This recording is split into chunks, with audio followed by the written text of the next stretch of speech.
Hi there, I'm Carolyn, trichologist at Absolique Hair Health Clinic. We've got a bit of a story about iron today. So it's a female hair loss treatment story.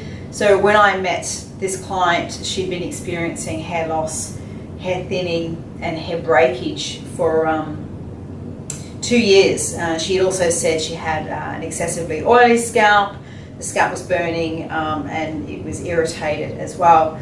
So she visited a dermatologist who really couldn't see where the problem came from. So we went in with a trichology consultation and microscopic diagnosis, and what we uncovered that this had all started when she'd stopped the birth control 3 months earlier before it all began 2 years ago. It also coincided with a relationship breakdown. Then there was broken sleep, stress, anxiety, and there was intermittent international travel for work. So there was a lot going on, at this time. So we really saw that there was a story.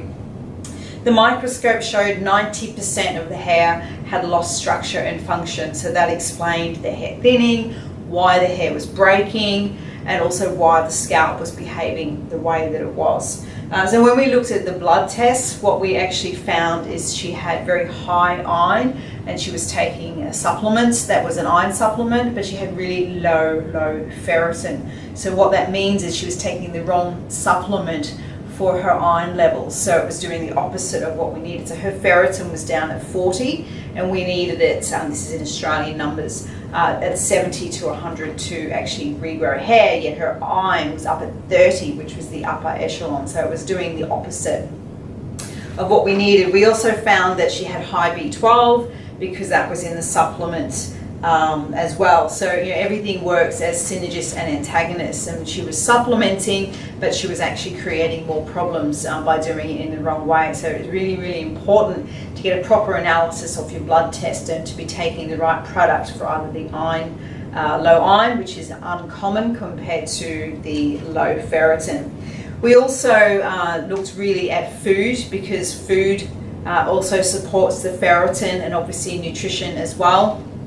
And we found that she was actually consuming a lot of nutrient robbers, and this is specifically for your ferritin, and this is the gluten, the dairies and the sugars. So we pulled them out of the diet, and then we introduced this thing we called food for ferritin, and we also have the art of absorption. Now these are free documents and I can email them to you. You just need to drop me an email and ask for them as well. So we tracked the bloods and we could see we were getting some results. And then we also found that she had low vitamin D. So vitamin D also essential for hair growth, scalp health, and it will contribute to the excessive oil, but it works together with the ferritin. So it took us a while to get everything we needed from the doctor, but once we got there, we put her onto a really base nutrition program, which was once a day, looking after the food. And I have to happily report that 6 months later we had a significant change and a result. We're still working together,